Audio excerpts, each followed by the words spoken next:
नमस्ते, अभिवादन आपका इनोसेंट इन्वेस्टर के इस नए वीडियो में। दोस्तों, गिरावट तो थम नहीं रही है। इस बीच क्या हम कुछ स्टॉक्स पे अपना दांव लगा सकते हैं, उस पर मैं डिस्कशन करूंगा। पूरे हफ्ते में आपको 90 घंटे काम करना चाहिए या नहीं, उस पर डिस्कशन करूंगा। और जो कल आईजीएल में उठापटक हो रही थी, उस पर थोड़ा सा डिस्कशन बनता है। ठीक है, पहले मैं आईजीएल का चार्ट दिखाता हूँ। ये आईजीएल के पुट का चार्ट है। ठीक है, मैं इसको कर दे रहा हूँ 15 मिनट पे। ठीक है, अब इसमें आप वोलाटिलिटी देखिए, कल की डेट की वोलाटिलिटी देखिए।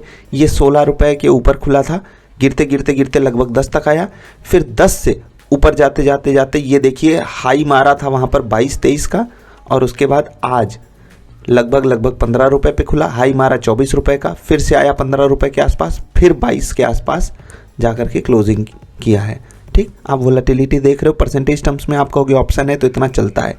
ठीक है, सेम सिनारियो कॉल के भी साथ है, पुट के भी साथ है। वोलेटिलिटी दोनों तरफ ही रहेगी क्योंकि जल्दी जल्दी सब कुछ हो रहा था। अब थोड़ा सा चार्ट पे आते हैं। क्या चार्ट सच में हेल्दी चार्ट लग रहा है आपको? आप कहीं भी फंस सकते हो। और ऐसे में जो मैं कार्टेल की बात करता हूं ना, कि एक ग्रुप बनाया जाता है, खासकर ऐसे स्टॉक्स जिनका मार्केट कैप थोड़ा सा कम हो, पॉपुलर भी हो, लोग उसमें पार्टिसिपेट करते हो, ऐसे ट्रैप बुने जाते हैं। क्योंकि आप कहीं भी स्टॉप लॉस लगा लो माय फ्रेंड, आपका स्टॉप लॉस हिट होना ही होना था। अब आप कहोगे ऐसे स्टॉक्स में हम स्टॉप लॉस बिना लगाए ट्रेड कर लें तो ज़्यादा अच्छा रहता है। तो भैया, जिस दिन आपके साथ ये वाला कांड हो गया कि 410 वाला 440 435 मार रहा है और वहीं पर स्टेबल हो गया, तब क्या करोगे? तब क्या होता है वो आप सोच भी नहीं सकते। अगर आप रियलिटी में पार्टिसिपेट करोगे तभी आपको वो बात समझ में आएगी। तो अब इससे बचने का तरीका क्या है? Quantity quantity quantity. मैं एक चीज़ पे बार बार आपको फोकस करने के लिए बोलता हूँ कि जो रिस्क मैनेजमेंट होता है उसका जो सबसे इसेंशियल पार्ट होता है वो होती है क्वांटिटी, क्योंकि वो आपका दिमाग थोड़ा सा स्टेबल रखती है। अगर आप क्वांटिटी ऐसी रखोगे ज़्यादा प्रॉफिट के लिए, ऑफकोर्स हर इंसान यही सोचता है कि उसको ज़्यादा प्रॉफिट मिल जाएगा, लेकिन दूसरा जो एंगल होता है ना, वही हमको ज़्यादा हिट करता है। हम अगर अपनी साइजिंग अंडर कंट्रोल रखेंगे तो ऐसे भी मोमेंटम जो आते हैं उससे हम खुद को बचा सकते हैं। ठीक, अब बात करते हैं निफ्टी और अन्य चार्ट्स की। ठीक, निफ्टी देखिए अभी लोज के आसपास पहुंच चुका है, जो हमने नवंबर के लास्ट में देखे थे।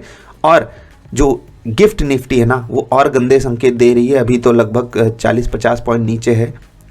हाँ, अभी 194 जी, 50-60 पॉइंट अभी नीचे है, और भी नीचे अभी जा सकती है वो। ठीक है, तो आपको क्या करना है? आपको क्या करना है? जो अगले दिन की गिरावट आने वाली है, यानी कि अभी तो 2 दिन छुट्टी है, जब उस दिन बाजार खुलेगी क्या तुरंत खरीद लेना है? नहीं। क्यों ऐसा करना है मैं आपको बताता हूँ। देखो, ये जो लोज है ना, ये बहुत इंपॉर्टेंट सपोर्ट के रूप में है, लेकिन यही सपोर्ट बन जाएगा मार्केट के लिए रेजिस्टेंस। फिर आप क्या करोगे? चलिए 1 मिनट मैं पेन ले लेता हूँ, फिर आपको समझाता हूँ। देखो, अगर यही रेजिस्टेंस बन गया तो मार्केट यहाँ काफ़ी समय बिता सकती है।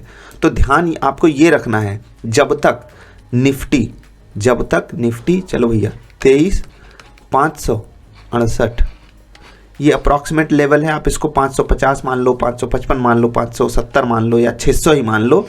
इसके ऊपर क्लोज ना दे दे, अब क्लोज ना दे दे, तब तक आपको बाई साइड की कोई भी पोजीशन बनाने से हिचकिचाना है, चाहे बैंक निफ्टी में चाहे निफ्टी में। ये हो गई बात। जिनके पास एग्जिस्टिंग बाई पोजीशन है वो क्या करें? वो होल्ड करें। उनके लिए होल्ड इसलिए सलाह है क्योंकि ये लेवल्स आसानी से आ सकते हैं। हो सकता है हम नीचे खुलने के बाद एक बाइंग बढ़िया सी दिखा दें, शॉर्ट कवरिंग रैली आ जाए, क्योंकि DIIs तो बाई कर रहे हैं, FIIs तो बेच रहे हैं, बहुत दिनों से बेच रहे हैं। अभी जो रिटेल ट्रेडर है, चनाइज हैं, ये सब मार्केट में पार्टिसिपेट करने के लिए उतने उत्साहित हैं नहीं। इसी कारण मार्केट में वो पैसा आ नहीं पा रहा है जो मार्केट को ऊपर खींच के ले जाए।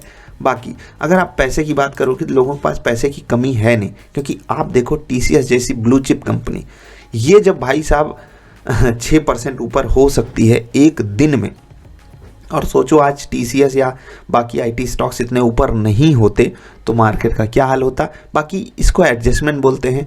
दूसरे स्टॉक्स का पैसा आज IT स्टॉक्स में आया और ये बनता भी था।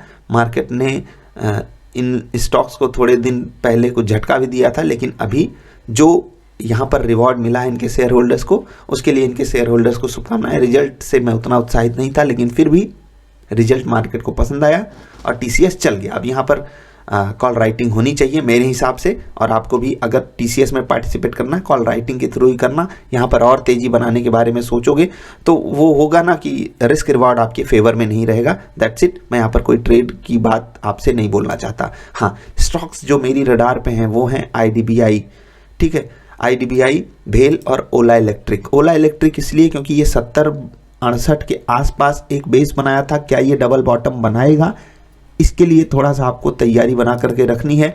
भेल अपने पुराने लोज को तोड़ चुका है जो हमने नवंबर लास्ट में बनाए थे या अक्टूबर लास्ट में बनाए थे।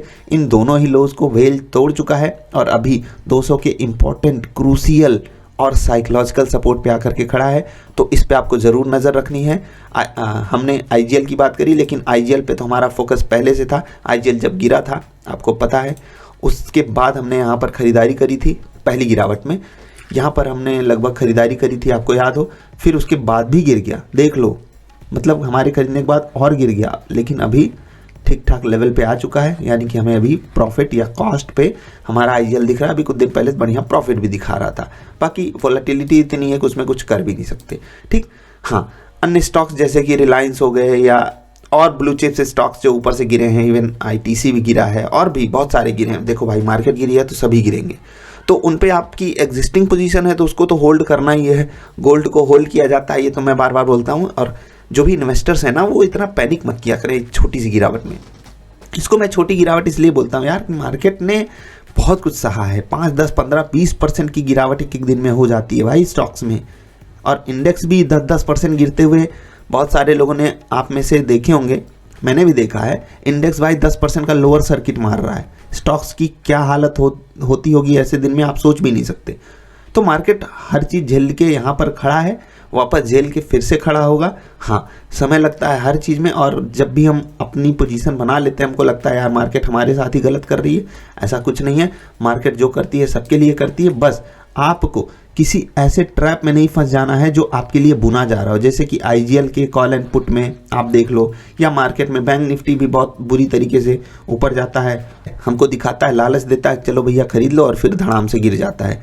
गिफ्ट निफ्टी से अच्छे संकेत नहीं है। इसीलिए मैंने आपको लेवल्स बता दिए, उस पर आपको फोकस करना है। मार्केट एक रेजिस्टेंस यहाँ पर बना सकती है, इसीलिए मैंने वो लेवल आपको बताया है। उसके ऊपर निकल जाए तभी आप इंजॉयमेंट ले सकते हो, अदरवाइज इग्नोर करना, ठीक है। तो स्टॉक्स जो मेरी रडार पे थे वो मैंने आपको बता दिए।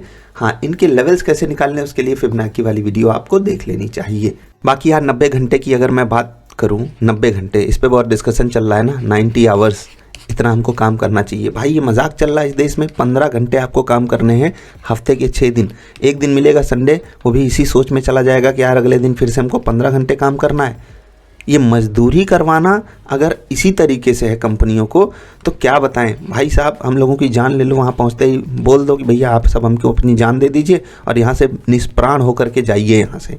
मतलब L&T के हेड साहब ऐसी बातें अगर आकर के करेंगे तो लगता है यार बदतमीज़ी कर रहा है इंसान, एकदम बदतमीज़ी कर रहा है। क्योंकि आप हमको जो काम देते हो वो सच में हमको नहीं पसंद आता भाई, बोरिंग है, खा जाता है काम, हमको चूस लेता है काम। और हम कौन ऐसे लोग हैं जो 6 से 8 घंटे चुसवाने के बाद और कहेंगे भाई और मुझे चूसो, I have a lot of energy still left, चूसो भाई मुझे और चूसो। नहीं भाई, बोर हो जाते हैं सर जी, ऐसे मत बोला कीजिए। अगर आप हमको ढंग का बढ़िया प्यारा सा काम देते हो, प्यारा सा दुल्हारा सा, जिसको हम प्रेम कर सकें, जैसे कहा जाता है ना वर्क इज़ वर्शिप, उस पर आप लोग डिस्कशन करते हो, तो आप अगर हमको अच्छा काम दे दो, हम 15 नहीं 18 घंटे करने को तैयार हैं। अच्छा काम तो होना चाहिए। ऐसे पागलपन वाली बातें जब आती है ना, क्योंकि आदमी जब कुछ ज़्यादा पैसा हो जाता है वो पागलों जैसी बात करने लगता है, ठीक है। ज़्यादा पैसा हो गया या कुछ लोग थोड़ा सा सक्सेसफुल हो गए तो पागलों जैसी बातें करने लगते हैं। मैं किसी को ऐसे डायरेक्टली पागल नहीं बोल रहा, लेकिन एक बैलेंस होता है। और वर्क लाइफ बैलेंस की मैं बात नहीं कर रहा हूँ, मेरे लिए काम ही ज़िंदगी है, काम ही आपके सेंटर में होना चाहिए। लेकिन इसका ये मतलब नहीं कि हमारे पास कुछ और करने को नहीं है। हमने मेन काम किया, उसके अलावा हम और चीज़ों पे भी फोकस करते हैं। दुनिया में और भी चीज़ें हैं करने को, काम ही नहीं है जिससे हम पैसा कमा रहे हैं, ठीक है। आप पैसे के अलावा और कुछ दे नहीं सकते, अफसोस की बात है।